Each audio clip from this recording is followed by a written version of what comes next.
सुबह यानी शनिवार को हमारी एग्जीक्यूटिव कमेटी ने और बाकी सारे साथियों ने एक निर्णय यहाँ लिया कि हम भी जो आज जम्मू बंद है 29 तारीख को जो कॉल दी थी J&K high court bar association ने, तो आज हमने चूँकि बार एसोसिएशन जो है वो हमसे अलग नहीं है, बेशक उनका एक सिस्टम अलग है, उनका वोटर्स अलग है, लेकिन एज ए एडवोकेट काज को देखते हुए, एज ए वकीलों के काज को देखते हुए हमने ये निर्णय लिया कि हम भी जो है 29 तारीख को उनके साथ खड़े रहेंगे कि ताकि सरकार को एक मैसेज आए या जितनी भी हमारी एजेंसीज़ हैं, हमारी माननीय हाई कोर्ट हैं, उनको ये एक मैसेज आए कि बार एसोसिएशन कठुआ भी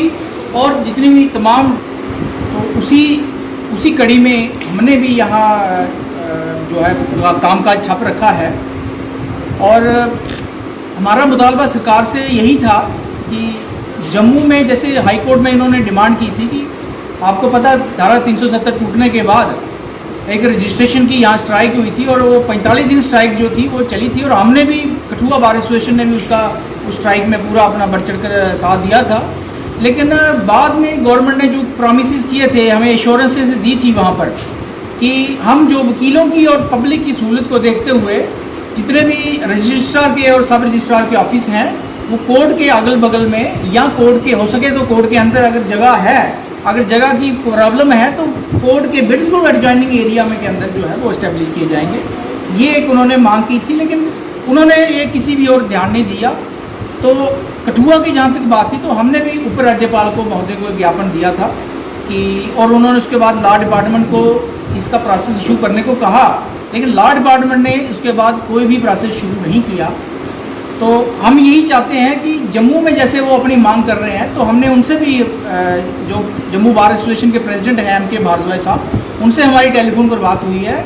और हमने उनको कहा है कि हमारी कठुआ की तरफ से और जितने भी डिस्ट्रिक्ट बार एसोसिएशन हैं, हम एक ही बिल्डिंग में वो बिल्डिंग एक्वायर करके वहाँ पर कंज्यूमर कोर्ट भी खोली जाए, रजिस्ट्रार का ऑफिस भी खोला जाए, जुवेनाइल बोर्ड भी, अब ठीक है उन्होंने प्राइवेट बिल्डिंग में हमारे पास ही लाया, लेकिन हम चाहते हैं कि वो एक ही बिल्डिंग में चला जाए, लेबर कोर्ट के ऑफिस भी यहाँ पर चले जाएं। लेकिन रहा जब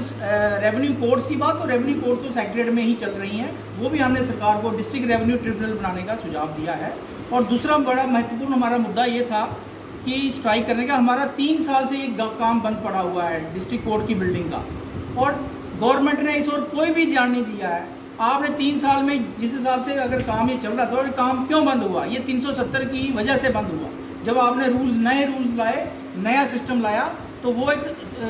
तकनीकी चीज़ें सामने, टेक्निकल चीज़ें जो थी, लीगल हर्डल जो सामने आए, और उस कंपनी ने अपना काम किया और वो काम उन्होंने बंद करके चला गया। अब हमारे नोटिस में हमने ये रजिस्ट्रार साहब जनरल के नोटिस में भी लाया है कि तब हमें ये आश्वासन दिया था कि पैसे जैसे आएंगे आपका काम शुरू हो जाएगा, लेकिन वो उस बात को भी कम से कम 6 महीने हो चुके हैं और 6 महीने में अभी तक जो है हमारी इस कोर्ट का बिल्डिंग का काम स्टार्ट नहीं हुआ। इस वजह से भी ये हमारे जो लोकल इश्यूज़ थे, यहाँ के अपने इश्यूज़ भी थे, कि हम चाहते हैं कि एक स्टेट गवर्नमेंट एक यूनिफॉर्म पॉलिसी के तहत चले। और हमने 2-4 इसमें और इश्यूज़ भी हमने अपने प्रेस रिलीज़ में, और जो हमारा रेजोल्यूशन था उस परसों का, उसमें हमने ये मुतालबा किया था कि एडवोकेट प्रोटेक्शन एक्ट जो है पार्लियामेंट के सामने मसौदा पेश किया गया था, बिल पेश किया गया था, लेकिन अभी उसका भी कोई हमें पता नहीं चला कि क्या हुआ। वो एडवोकेट्स को प्रोटेक्शन देता है पूरी कंट्री के लिए, वो बनना चाहिए हम चाहते हैं। और दूसरा, हम चाहते हैं कि स्टेट बार काउंसिल भी जो है हमारी जम्मू कश्मीर में चले। ये नहीं होना चाहिए कि 1 मैन स्टेट बार काउंसिल चल रही है, हाई कोर्ट की को पावर्स दे दी हैं, वो अपने हिसाब से चलते हैं, लेकिन पूरी स्टेट में मैं प्रेस को बतलाना चाहता हूँ यहाँ पर कि पूरी ऑल ओवर इंडिया हर स्टेट की अपनी अपनी बार काउंसिल है, वो उसका इलेक्शन होता है और उसको कौन चलाते हैं? वकील लोग चलाते हैं, उसके जो हेड हैं वो वकील ही चुनते हैं वो। लेकिन हमारी वाइद एक स्पेशल स्टेट कहते हैं कि यहाँ बड़े बड़े गवर्नमेंट दावे करती है कि हमने यूनिफॉर्म कर दिया है, 1 नेशन 1 सिस्टम बना दिया है, लेकिन कहाँ गया आपका 1 नेशन 1 सिस्टम? आपने अभी तक स्टेट बार काउंसिल जो है गठित नहीं की है बाकी स्टेट की तर्ज पर। क्यों? जम्मू कश्मीर में अगर पंचायत के इलेक्शन हो सकते हैं, अगर DDC के इलेक्शन किए जा सकते हैं, BDC के इलेक्शन किए जा सकते हैं, तो स्टेट बार काउंसिल के चेयरमैन, वाइस चेयरमैन और सेक्रेटरी के इलेक्शन क्यों नहीं किए जा सकते? ये मैं सरकार से पूछना चाहता हूँ। तो इसलिए ये सारी हमारी मांगे हैं। अगर ये मांगे जो हैं, अभी तो हम आज का ही हमने वर्क सस्पेंड रखा था और जम्मू की सपोर्ट में विशेषकर से रखा था, तो हमने भी अपने यहाँ मुतालबा रखा है। अगर सरकार ने आने वाले टाइम में वकीलों की जो समस्याएं हैं उजागर हुई हैं 370 के बाद, अगर उनको ठीक नहीं किया तो सरकार से हम जो है वो फिर टकराने के मूड में